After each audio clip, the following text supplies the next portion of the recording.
Bonsoir, bonsoir. Pachofo. Pachofo Charles. Alain Kafo. Je suis très content de t'écouter. Tu ne parles jamais. Mais si aujourd'hui tu as parlé, je pense qu'il y aura la paix. Je te remercie beaucoup pour le mot paix que tu as prononcé. Quand tu as seulement prononcé le mot là, ça m'arrange. Mais, Alain, tu n'es pas né en Inde. Tu n'es pas né au Mexique. Tu es né au Cameroun. Et tu es né dans cette famille ici-là.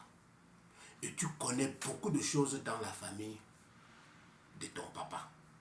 Comme tu connais beaucoup de choses dans la famille de ta maman. Donc, je ne peux pas penser que tu parles sans avoir les détails. Mais Alain, je vais te surprendre. Chez nous, quand nous avons grandi, tu n'étais pas encore né. Il y avait une de mes tantes là qu'on appelait Molomaye. Et il y a encore une qui existe, qui vit encore, qu'on appelle Monica Nolak. Quand les deux là se retrouvaient chez Matima, Molomaye, attendez, dès qu'on éteint la lampe, elle mordait, elle mord bien Monica Nolak. Et elle est la première à pleurer et à crier que Nolak veut la tuer. Et quand on allume, on voit qu'elle a mordu. Chaque fois, elle faisait toujours ça. Donc, Alain, la paix, il faut que les gens qui passent tout le temps à mordre le chef de famille et sont les premiers à crier, arrête d'abord ce genre de comportement. Je suis venu ici plusieurs fois parler, mais personne ne m'a pris au sérieux. Mais quand les gens descendent dans la cour, où je dois être le garant, chacun prend les décisions. Les petits-fils viennent parler, les petites-filles viennent parler. Maintenant, alors, c'est du bordel dans la cour là-bas.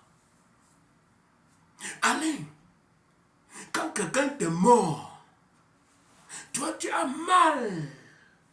Et la personne dit que tu lui as arraché la dent.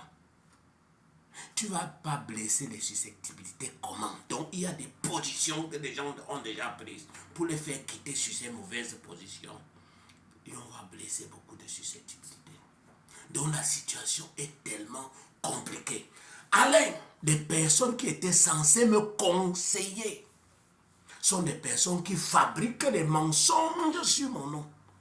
Alors je profite de cette occasion pour te dire que j'ai payé la morgue au nom de toute la famille. Est-ce qu'on en parle? Alain, je profite de ça pour te dire que la veuve de Ebéni n'a même pas dormi un seul jour après sa tombe. Est-ce que on en parle? Je veux te demander que depuis que tu es né et tu as compris qu'il y a la famille de ta mère, tu as un jour compris qu'on a cotisé pour soutenir qui dans cette famille derrière le chef de famille.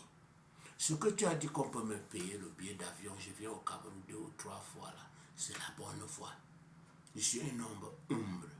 Je ne suis pas ici pour dire que je suis milliardaire. Je n'ai jamais cherché à être milliardaire. Mais j'ai raté ma vie parce que je n'ai pas eu le doctorat. C'est ça mon problème. Donc, il y a autre chose qu'on parle à mon nom, contre mon nom. Moi, quand je prends, comme on dit que à Sun Tzu, il a porté le Nzu de son père. Son père là, c'est qui? C'est Pifo Thomas. Pifo Thomas, c'est qui? C'est Format. Format, c'est qui? C'est Mwayapi. Donc quand j'ai pris mon Nzu de Mwayapi, je peux appeler, tu peux être mon grand frère, je t'appelle Nkafo. Ça ne devait pas être un problème. Mais quand moi j'appelle, on dit que celui-là c'est même qui pour m'appeler Nkafo. Je prends qu'un exemple. Moi je t'ai appelé Pacho, Pachofo. C'est un exemple. J'ai commencé comme ça. J'ai appelé Pacha. Mais en tant que son beau, je peux l'appeler Tchofo. Mais en tant que son fils, je ne peux pas l'appeler Tchofo. Mais donc, quand les gens ne peuvent pas discerner tout ça, Alain, je dis les choses de base. Je ne veux pas aller dans d'autres détails que tu m'as dit là. Ils ont fait fort. Les enfants de Pifo ont fait fort dans la cour là. Au point où les choses qu'on ne devait même pas discuter, on est en train de discuter. Je dis les choses dont on ne devait jamais discuter, on discute. Parce qu'on ne respecte pas l'autorité du terrain. Quand quelqu'un meurt, il donne sa succession à quelqu'un. Il devient le Nganzé. Mais dans notre coup là, il n'y a pas de Nganzé. Quand il veut parler, on dit que celui-là, c'est aussi qui. Il a même quoi? Il se tient pour me parler. Ils n'ont aucun respect pour leur papa. Chacun parle de sa mère comme si sa mère était chef de famille. Mais quand je parle comme je parle là, les gens s'accrochent sur ça pour vouloir en faire un problème. Alain, je compte sur toi pour me taire. Mais pour que quelqu'un comme toi parle posément aux gens qu'il faut parler pour ramener la paix et pour ramener mon autorité qui a été bafouée. Depuis le jour que le père m'a nommé comme successeur, les gens ont nié, mais ils n'ont pas apporté l'autre. Alain, comment est-ce qu'on ne peut pas blesser les susceptibilités des gens quand on veut remettre de l'ordre? Moi, Alain, est-ce que quelqu'un a un jour pensé à ma propre susceptibilité? Pensez que moi-même, dans le groupe là, j'ai mes propres enfants dans le groupe là, j'ai mes propres femmes dans le groupe là, j'ai mes propres mamans, ma propre mère biologique est encore vivante. Vois ce qu'on dit sur elle. Tout ce qu'elle dit, on transforme. Tout ce qu'elle dit, on transforme. Tout ce qu'elle dit, on transforme parce que c'est la mère du successeur. Est-ce qu'on peut, dans ces conditions-là, les gens qui réfléchissent comme ça, agissent comme ça, tu veux la paix comment? Donc, moi, quand tu as parlé de la paix, moi, j'ai pris seulement que ça marche. J'ai pris seulement que ça marche. Alain, si tu sais quelque chose que je peux vraiment faire, comme tu as dit là, que je peux vraiment faire, on n'a jamais été grand pour être conseiller. Je ne sais pas qui peut me conseiller. Donc, je pense que le deuil de Benichi est un message très fort pour nous tous, pour tous les vivants et surtout pour la famille Ngwanyapi. Que Alain, que les gens sachent, je vais clôturer en ceci là. Je n'avais pas prévu parler longtemps comme ça. Que les gens sachent que la famille là n'est pas la famille de Tanyendo, ni la famille de Pifo, ni la famille de Format, et la famille de Ngwanyapi. Que les gens cessent de réfléchir sous un angle de leur père ou leur grand-père ou leur quoi que ce soit. La famille ici appartient à Ngwanyapi, qui est le fondateur. Le terrain que tu vois là-bas, le territoire que tu vois, tout le territoire, le triangle qui est là, le propriétaire de ça, c'est Ngwanyapi. Et je suis le garant. Personne n'a le droit de propriété. Il est le seul qui a le droit de propriété. Et je suis le garant. Les autres ont le droit d'occupation. Même toi, Alain, si tu as un problème, tu viens me demander que tu veux t'installer là-bas. Je dois te donner la place pour que tu t'installes. Si je ne peux pas te donner la place, je dois te donner au moins une chambre pour vivre jusqu'à la fin de tes jours. Je donne qu'un exemple. Je ne dis pas que tu vas le faire. Dans la vie là, c'est comme ça. S'il y a une seule personne qui doit se construire et s'installer là-bas, c'est moi. Avec mes femmes. Mais on m'empêche, si je peux te le dire comme ça, depuis 30 ans. On crée les situations, on me crée les situations, on me met les pots de bananes. La paix là, j'ai déjà supporté, j'ai la paix depuis Alain.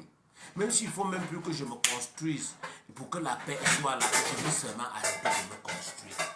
Parce que je suis déjà à 60 ans, je veux rentrer quand même vivre là-bas quelques jours avant aussi moi-même de mourir. Creuser ma part de tombe, cimenter même ma part de tombe, faire les choses parce que je ne veux pas qu'après ma mort ce soit un problème. Donc je profite aussi pour dire que personne n'a aucun plan là-bas de détruire la maison de qui que ce soit. Ou bien d'empêcher qui que ce soit de construire. Mais le territoire appartient aux garçons. Depuis la nuit du temps, quand Ngwanyapi était mort, format est resté avec Kongmeni. Et parce que Kongmeni était un enfant adoptif de Nguayapi et qui n'avait pas où aller. Mais les autres enfants de Nguayapi sont allés s'installer ailleurs. Mais quand Format est mort, les enfants de Format, ils sont restés se partager le territoire. C'est pour ça qu'il y a différentes maisons, différentes. Ce sont les enfants garçons de Format. Et quand Pifo est mort, on est resté encore divisé entre les garçons de Pifo. Donc quand Taïndou, dont je te parle aujourd'hui, va mourir, il va aussi distribuer le reste qui lui est resté entre ses propres enfants. On n'a pas reconstruit la maison de qui que ce soit qui est mort. Si il fallait reconstruire la maison de qui est mort, ça devait être la maison de Pifo d'abord. Mais on ne l'a pas encore fait. Mais toutes les autres maisons, selon moi personnellement, au nom de la paix, sont les bienvenues. On a déjà tout fait là-bas, j'ai seulement accepté. Mais jusque-là, on m'en veut toujours. Allez, tu veux que je fasse comment? Quelqu'un est malade, je donne l'argent pour le soin. À l'après, quand tu veux parler, on dit tu fais la publicité. Quand tu ne veux pas parler, on dit que tu n'as pas fait. Je vais clôturer maintenant en disant que le mot paix que tu as prononcé là m'a touché. C'est pour ça que vraiment je t'ai répondu. Alain, tu n'as jamais parlé et si tu as parlé, moi je te respecte pour deux choses. Tu es mon neveu et tu es mon beau. Il y a beaucoup d'intoxication dehors. Donc fais attention des informations que tu as reçues. Si tu as des choses à me dire qui t'inquiètent, que tu ne peux pas parler là-bas, que tu veux avoir ma part de version de fait, n'écoute pas les autres. Je suis ouvert à toi et je suis ouvert à tout le monde. Mais je regrette même beaucoup de choses par le passé. Je regrette beaucoup de choses. Mais je ne veux pas parler de mes regrets maintenant. Je vous embrasse, j'aime tout le monde comme d'habitude, même ceux qui me poignardent par le dos. Je vous aime au nom de Nguayapi, au nom de Format et au nom de Pifo qui m'a mis dans cette affaire. Bonne soirée à tous.